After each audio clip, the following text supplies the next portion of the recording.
Okay, so welcome to our session 10 of Helping Hurting People. I want to say thank you to all of you who have braved the cold and whatnot all this winter to be here. We have 2 more sessions after this. The next one will be on working with people with addictions and the families of people.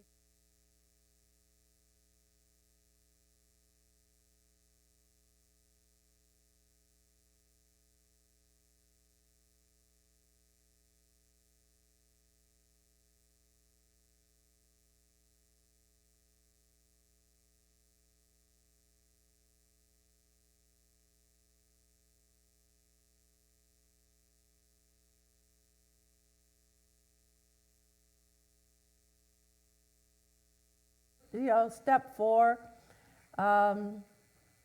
as those of you that are part of that group, the dredging up losses and we should haves and could haves and would haves and I really sat there and cried for about an hour, just with sadness and grief, and then allowed the Lord to heal, talk to me, speak to me, comfort me, and then just move on.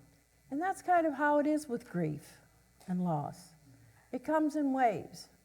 And in the beginning, it's really huge and high, way up, very intense. And then it kind of comes back down and, another wave, and it's really high, and another wave. And then a little bit at time, it becomes a little less in intensity, shorter in duration, and then longer in between the bouts of grief and loss.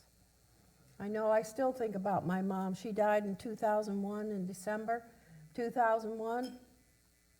And, in the beginning it was really tough. It was hard. It was, it's a hard thing to go through. But yet, as time went on, I didn't think about her all the time. I wasn't consumed with it. Every once in a while around her birthday or something like that, it'll get a little, this way, but it's short in duration, and like I said, longer and longer in between bouts. Most Christians don't know how to grieve. They don't allow others either to take the steps through the grieving process. This has been my experience in life and in my counseling practice. It's the euphemisms that we give people. It's the, you'll just get over it. It's okay. You'll just get over it. That's fine. Just, don't worry about it. You'll get over this. Just buck up, bucko. Let's go, kind of thing. And I think most of it is due to our own being uncomfortable in our own skin about death or losses. That we are afraid to say anything. We don't want to say anything wrong. We don't want to say anything, I might just say the wrong thing. Oh my gosh. And then we end up saying something that really is kind of stupid, maybe. Wishing we could reel it back in and say, no, I didn't really say that. But it's one of the most not talked about processes in life, and that's grief. And it's usually not really addressed how to. So that's what I'd like to do tonight, is to help you get through the how to. I put in your notes there an example of fellowship. Fellowship dragged on for a while. This is just kind of an example of what it is not.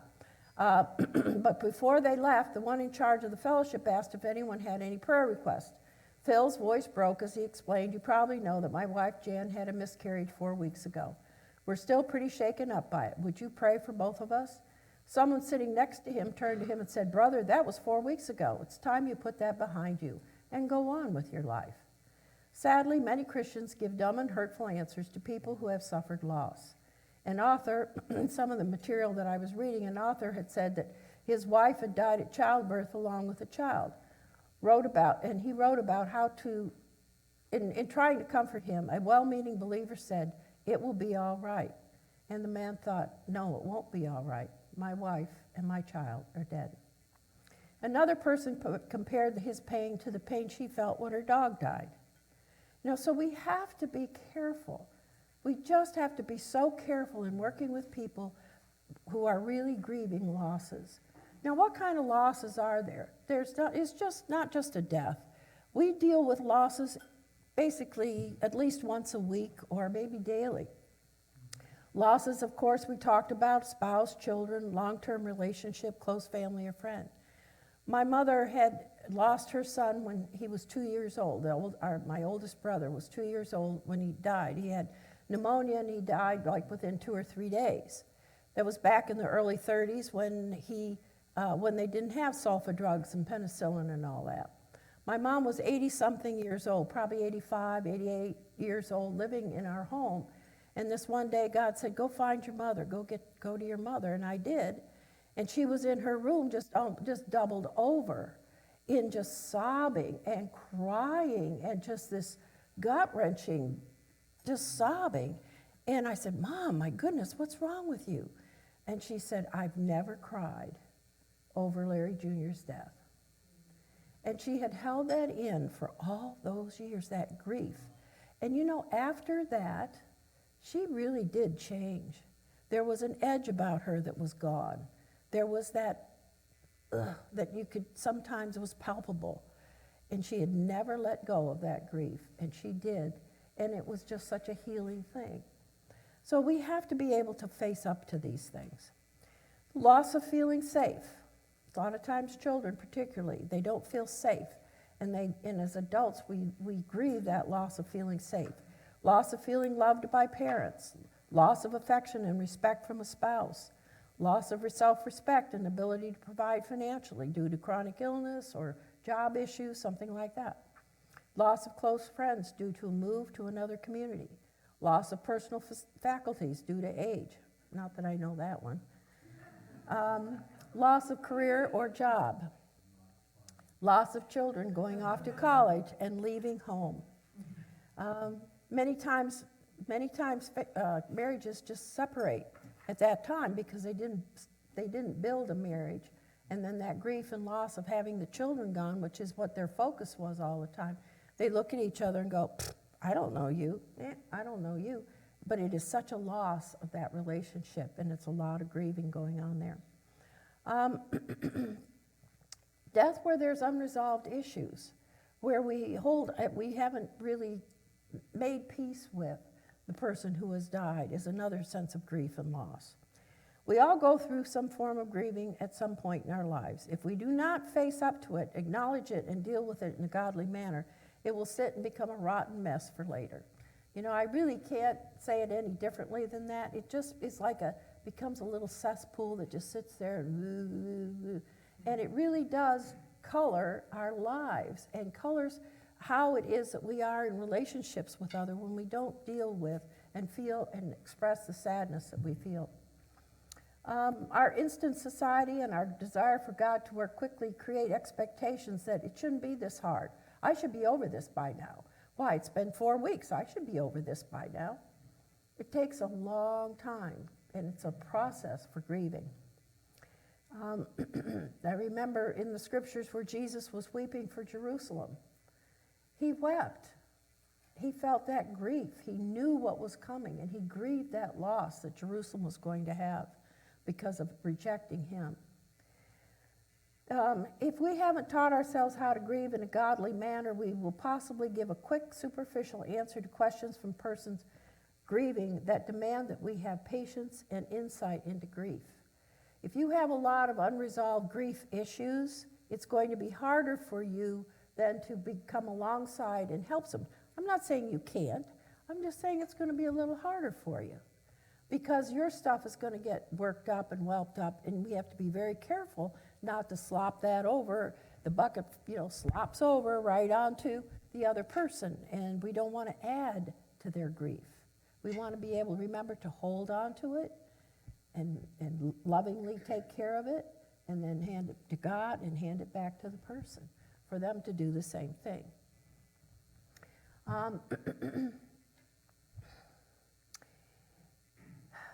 It's important that we don't block the process of grieving because it stunts a person's growth. And like I said, it won't go away entirely. But the wrenching pain of the loss will diminish in time with the help of God and Christ. some things that to look for is usually a person who is grieving losses, any one of these losses up here or multiple ones, any one of them. They don't want to impose on others. And they kind of begin to isolate themselves because there's something about being with other people who understand your grief. An easy one here is talking about the death of a loved one in a family. And when the family gets together, you know, they're eating together, they're doing stuff together, and there's this common thread tied to each one that understands as you look at that person, you know how they're feeling. You know that grief that they're feeling, the sadness, the loss, and you know that. And it's a not unspoken thread that's there. You just understand it. And so to go to, if I'm the one grieving and I go to, say, a Christmas party where everybody's, woohoo, Merry Christmas, isn't this wonderful, da, da, da, and I don't have that thread there, it's very difficult for me to feel like I'm a part of things or to feel like I feel like there's something wrong with me. So expecting people who have a recent loss to be all involved in holidays and all involved in that, it's really not a good expectation. We want to work with people and help them so that they don't isolate, but yet have respect for their need to be still, be quiet, and to be alone once in a while. If you'll take a look here on the page where there's 1, 2, 3, 4, 5, 6 different highlighted, processes, I'll say. Probably anybody who's done any work at all on grief and sorrow has heard of or read something about Kubler-Ross. There was some good stuff that she did, but there's a lot that isn't. But there's a lot of good stuff that we could take from it. One of the things that she said that really is not true, and that is that there's stages of grief. You start at this stage, and then you go to this one, and you finish that, you go to this one, you finish that, you know, and it's kind of like a hierarchy till you get to acceptance, and okay, I'm done. That's not how it goes. Research and just being with people, you understand that it just doesn't go that way. There's denial, anger, bargaining, depression, and acceptance. So what can happen sometimes is a person can start out in denial. Oh no, this couldn't possibly have happened. And then they might process into anger. Oh, I can't believe that driver came right out and just hit that person. I just can't believe that happened. Oh my gosh, I hate that person. I can't stand that they did this to, you know. And then you go into the bargaining thing. Oh Lord, if I just quit being angry, if I just, you know, I'll go to church every Sunday, if you'll just, you know. Then we get into this bargaining thing, but then we go back to denial. I just don't accept that this happened. I'm not going to believe this happened. And then we might go over to some depression or loop around to acceptance and say, okay, I'm all right with this. I understand what happened. It was just an accident. All right, I'm okay. I can move on. I can do the things of God. Then before you know it, you're back to anger again. So it's a process. There's no 1, 2, 3, 4, 5. It's an individual thing. It's how a person processes it. It's not a step formula. So let's take a look at some of these processes. Denial is when we insist it isn't true. Most people use denial. It's a way of coping with everything, basically. If I don't acknowledge that it is a problem or that something happened, then I don't have to deal with it. And fear is one of the biggest emotions that pushes denial. Fear of being so overcome with grief that I myself will die. And that's one of the things that I think I mentioned in one of the other sessions, but I'm not sure, so I'm going to mention again. Children sometimes are not taught that emotions have an end to them. Emotions just don't keep going on and on. If a parent sometimes will send a child to the room because they're being unruly, go to the room, go to your room. And the child goes there, and the child's so angry, and they're tearing up their books, throwing them, kicking the bed, doing all this stuff. And they're just so angry, and they're just so hurt, and they're just don't know what to do, and they just, or they're just so sad and crying because they didn't get to go to the birthday party they wanted to go to. Whoa, oh, nobody loves me, oh, nobody, and it just, there's no one there to stop that emotion. And so as adults, they think that the room is going to fill up. If I feel sadness, or if I feel anger, or I feel anything, it's just going to fill up the room completely. It's going to seep out the doors, blow out the windows, go out in the street, go down the street, just like the meatball on spaghetti. You know, it's just going to go woo all over the place because I haven't learned to be able to say, that's enough, Marianne. You've cried now for an hour. You got through what you needed to do. You journaled what you needed to journal. It's time to stop now. And you bring it in because you are in control of your emotions. You are in control of your emotions.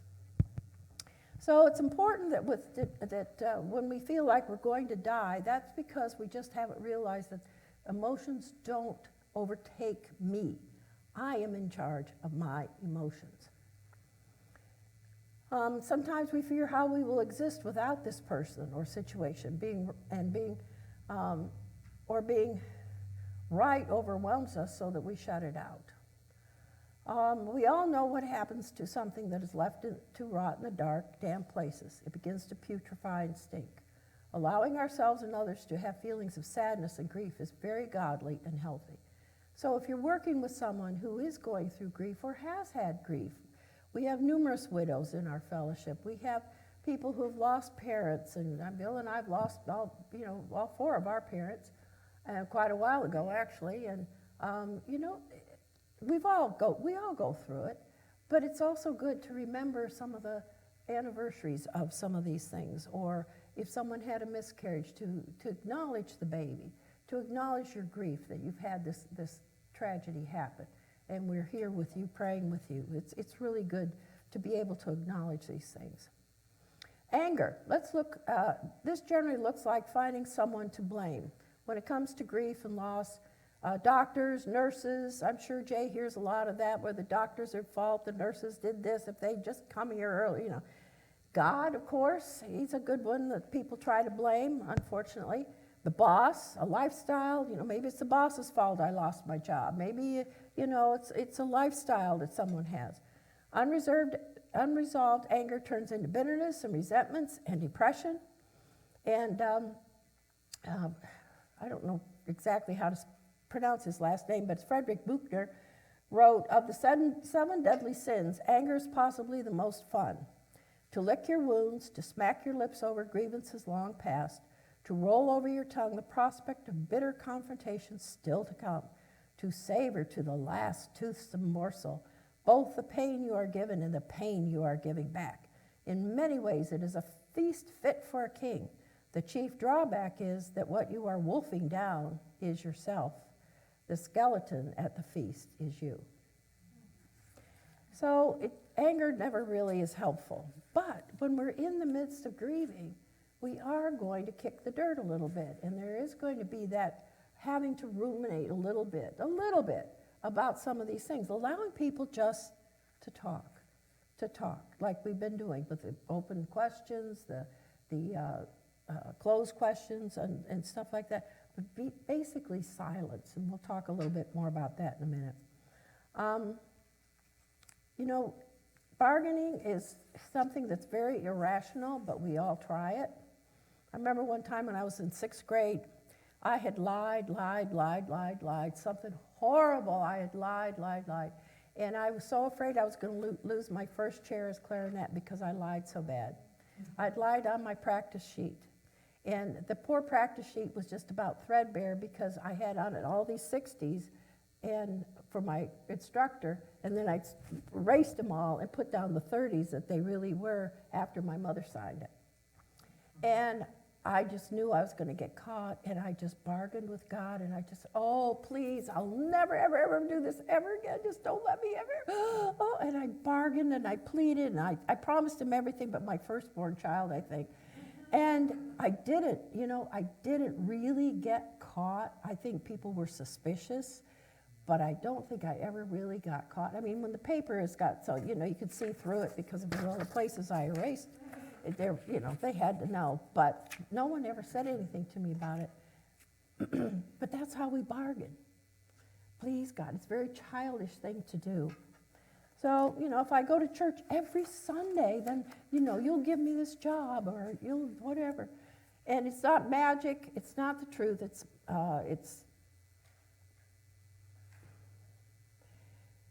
not personal. It's not taking responsibility for what it is that's going on. And many people never move beyond the stage of grief because they know that when they give up their hopeless hope, they'll feel utterly and completely empty. So we have to be careful about ourselves and others bargaining when it comes to some of these losses. And then acceptance is what happens when we have this shorter, compact, long in duration here. Okay, here comes just a little one. When we get to this point, becoming aware that life is to be lived, things are to be done for Yahweh, family and friends to care for. This is the optimal situation for one who grieves. These processes of grief are not linear, and some may stay in one or another too long or skip some. We cycle around in no certain pattern, but each one is something that is very normal in our sadness or loss. Grief is like waves. When the hurricane is present, the waves are very imposing and destructive. When the storm is gone, the waves begin to be more normal. We also have to be aware of people's cultures. The different cultures really do grieve in different ways. And American culture is one way, and the Congolese is certainly a different way. We learned that with the unfortunate death of Ashley, and with the Congolese coming, they really and they came to Francesca's house for almost a whole year weekend after weekend. People came from all over that were friends of theirs from the Congo, came over to her home from way out west and everywhere. It was definitely quite the time. It was very different from the way we grieve in America. Working with those who grieve is difficult on the one who is trying to be a comfort during the time of stress, death, or tragedy. It is hard on us because we really don't know what to say. But who does? God does. The Holy Spirit within you leads you and guides you. If you try to do this without the Spirit of God, it's going to be, lame at best. Because God is the one that gives you the words to speak, the comfort to give. It's so, so important. You want to use your best listening skills. And the most important listening skill, and Jay and I were just talking about this earlier, and that's silence. Just being with someone. And not overstepping your boundaries where, let's say there's something going on at the hospital and you go and you plunk yourself down there for, 8-10 hours. People need to have their privacy. You need to know when the time is to be there and when it is to go. You don't want to go to someone's home and just sit there for hours and hours and hours. You want to make sure that you're sensitive to what people are saying and doing and what they need so that you can help out. Maybe it is necessary that you're there that long, but maybe it isn't. So you have to be very aware of what's going on around you. You have to be careful of the platitudes, like just think about the good times. Don't worry, this will pass soon. There's nothing wrong with those two things, those two sentences. If they're ill-placed, they're very, very harmful. If they're well-placed, then they're good. Then they get the fruit of what it is that God wanted.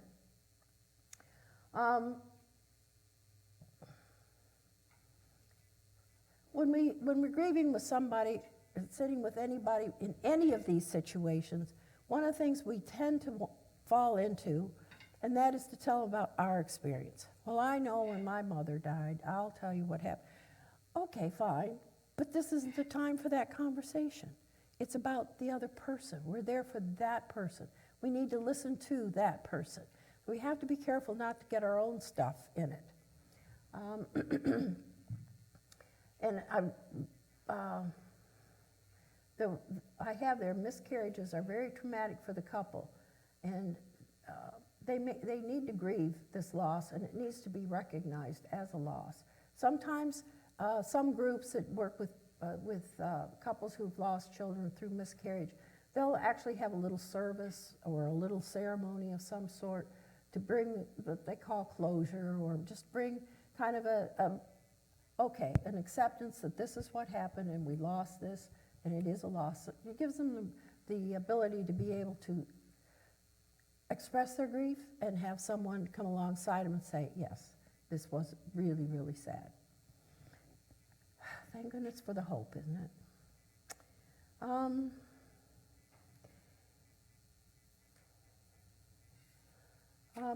In the hospitals and that, know the rules of the hospital. You don't want to be doing other stuff, stuff that you shouldn't be doing there in the hospitals.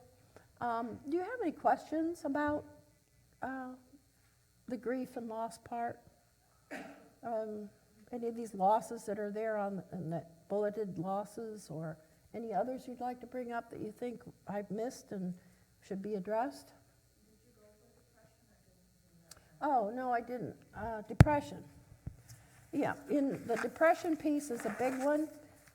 And anger turned inward can lead to depression. So the anger piece can also spur on some depression.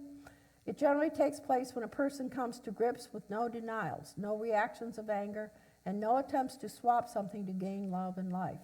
The crushing reality of end-stage cancer, memories of abuse, or an acutely ill child are taken as reality, and the weight of that is suffering.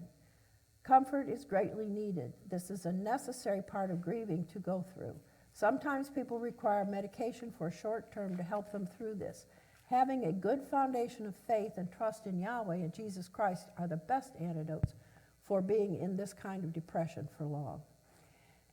You know, when we're in the fire, when that fire, we're on the stake and that fire has been lit and it's getting hot, is not the time to try to figure out, do I know God? Is he going to take care of me? Am I all right? Can I trust God? He's gone. Where am I? I'm burning up here. That is not the time to try to wamp up our faith. It's not the time to figure out what Scripture says. We need to be doing this in the good times. These wonderful times that we have of fellowship with one another, teaching and admonishing one another, and being so kind, as Jerry so beautifully taught this Sunday. If you haven't heard that teaching, please go back, and even if you had, let's look at it, listen to it again. It's just phenomenally wonderful about the goodness that we have for each other and how we can uplift and help each other. And so, I don't know what got me on that. I just got kind of looped around there. Oh, well, it's a sign of aging, I guess. I don't know. Yes? One of the things that I found, like one of the stages, was kind of trying to repair. Trying to repair. Trying to repair the situation. Make it better. Yeah. So what John said was trying to repair and make a situation better, so that it wasn't so hurtful, or that it wouldn't happen, or make it go away. What can I do to erase that? Just erase that. It's unrealistic, but it was a stage. Where's the delete button? Let me have the delete button. Right? Yeah, that's a big one. That's part of the denial thing. Just make it go away. All right. Or that, I shoved it down in that trash can, put the lid on it. I'm not going to think about that. If you could find a reason why something happened, then you can feel like you fixed it, or like you did something good, come out of it, and Kind of like the lemonade for the lemons. John was saying if you could find something good that came out of it, that would help solve some of that grief, help to assuage it a little bit. yeah. Anyone else? Yes, Christine. I know there's some losses for young people, you see throughout life, and if they can learn, like a young person who lost a friend, if they can learn at that stage of life how to handle a loss, I think is really important. And a lot of times our young people, when they're having growing relationships, maybe they don't work out quite so well, and that's a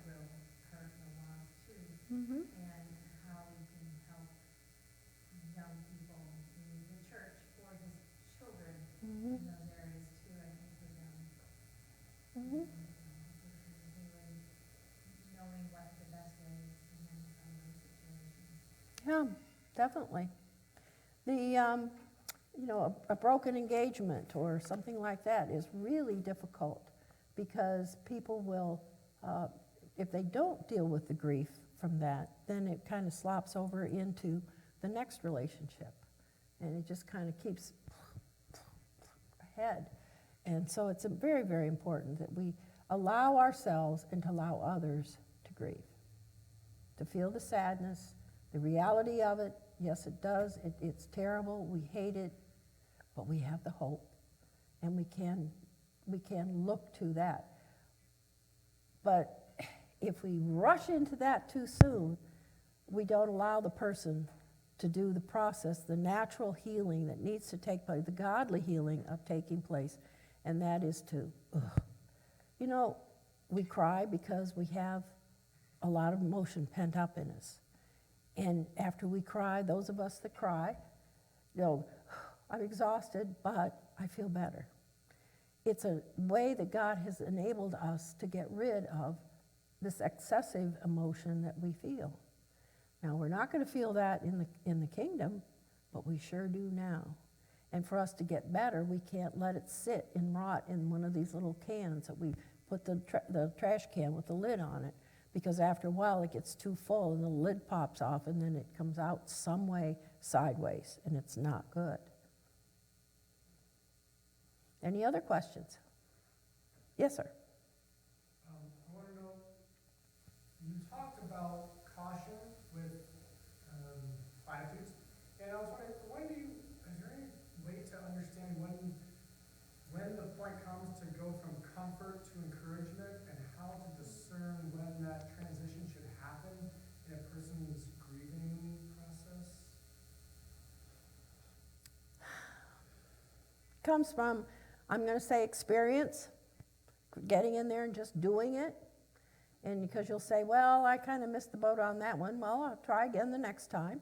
A lot of it is, but a lot of it is being intuitive and listening to the Holy Spirit and being intuitive about what is really happening here. If I'm caught up with, I'm going to pick on Matt here. If I'm caught up with Matt and his grieving and his loss, and now I am just undone by it, and I'm all upset over it, really upset, then I'm not thinking clearly, using the front part of my brain. I'm not able to then be able to deal with what I need to deal with here. I'll either talk about something that's bothering me, or, we go the wrong direction. So one of the big things is having our faculties and our emotions in check, not, like, oh, okay, you're crying over something. All right, I'll let you cry for a while, and then I'll be back with you in a little bit. Let me look at my cell phone. No, it's not that. That's a big exaggeration, but it's being able to sit with, okay, this is going on. This is sad. I hear you. You're angry about this. Yes. Mm-hmm. So what you're saying is you just don't know what to do about it. And then you go, okay, so where from here? What's your next step? What are we going to do next? What can I help you with next? Well, I need to get to the funeral home. I need to, call some relatives. Was there something I can help you with? Yes, well, what you could do is, then you start doing that kind of a process, because if you're talking about death, the first thing is that. Now, if you're talking about a loss of a job or a loss of, a relationship or something like that, it's the same process. Okay, so we're sad. This is not good. Yeah, it hurts. But, and I'm not minimizing any of this. I'm just giving you cliff notes. And then it's like, well, what's next? What do we do next? I don't want to do anything next. I just don't feel like doing it. Okay, fine. We don't have to. What is it you need now? This. I just need to sit. I just want to just be quiet. Don't want anybody around me. I just want to be quiet. Okay, fine. Does that help you? Yeah. Any others? Yes, sir. Way in the... When my mom died a few years ago, I had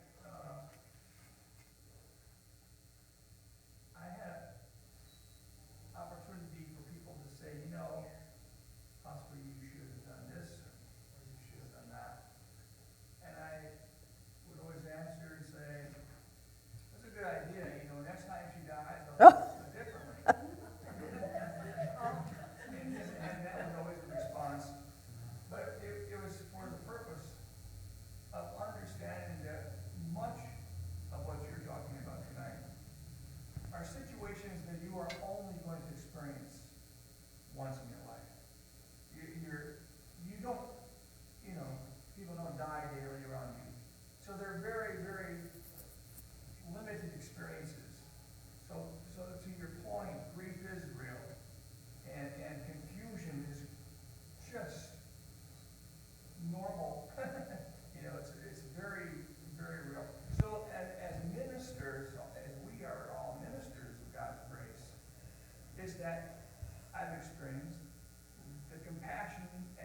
Mm-hmm. with compassion and love.